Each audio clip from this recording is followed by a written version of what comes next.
Pratapnagar police station अंतर्गत आने वाले गणेश अपार्टमेंट स्थित एक्सेल यूनिसेक्स सैलून में क्राइम ब्रांच यूनिट 1 की टीम ने जिस्म फरोशी के धंधे को बेनकाब किया है और 2 पीड़ित महिलाओं को मुक्त कराया है। क्राइम ब्रांच यूनिट 1 के पथक को जानकारी मिली कि सावरकर चौक के गणेश अपार्टमेंट स्थित एक्सेल यूनिसेक्स सैलून में देह व्यापार चल रहा है।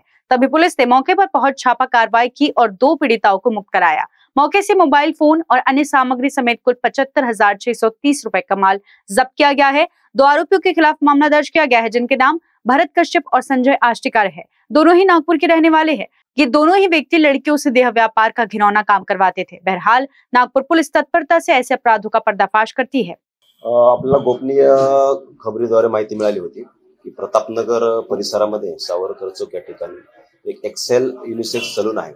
त्या ठिकाणी 2 इसम त्या सलून मध्ये स्पाच्या नावाखाली 2 महिलांना पैशाचा आमिष दाखवून त्यांच्याकडून देह व्यापार करून त्याच्यामधून आर्थिक फायदा घेत आहेत अशी माहिती मिळाली होती। त्याप्रमाणे आपण मिळालेल्या माहितीवरून बोगस पंटर त्या ठिकाणी आपला पाठवण्यात आला होता।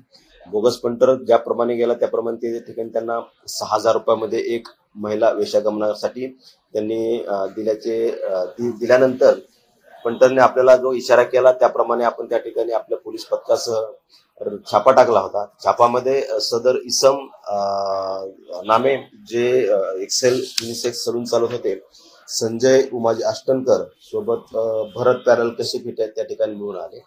त्याचप्रमाणे त्या ठिकाणी 2 महिला ज्यांच्याकडून हे 2 इसम आर्थिक आमिष दाखवून देह व्यापार करून घेत होते त्या मिळून आल्या। त्यापैकी एक महिला आहे वय वर्ष 27, एक महिला आहे वय वर्ष 24। या पीडित महिलांना त्या ठिकाणाहून आम्ही महिला पंच महिला पोलीस यांच्या वतीने त्यांची सुटका केली। तर त्यातील जे आरोपी आहेत भरत कश्यप व संजय आष्टनकर यांना त्या ठिकाणाहून अटक केली आहे आणि पुढील कारवाई करता सदरचं प्रकरण दाखल करून मानवी अनैतिक व्यापार प्रतिबंध कायद्यान्वये प्रतापनगर पोलीस स्टेशनकडे हस्तांतरित करण्यात आले आहे।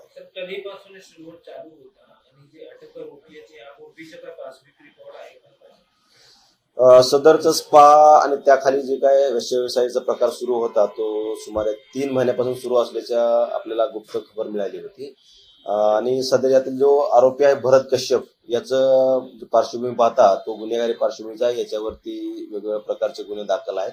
त्यामध्ये काही खंडणीचा एक गुन्हा दाखल आहे, त्याचबरोबर डोमेस्टिक व्हायलन्सचे गुन्हे दाखल आहेत। तसेच एका मोक्यातील गुन्ह्यातून तो जामिनावर आहे। इतर आरोपी ज्यामध्ये संजय आष्टनकर आहे याच्या संबंधाने गुन्हेगारी पार्श्वभूमी आलेली नाही। न्यूज के लिए विशाल बम्बरवार की रिपोर्ट।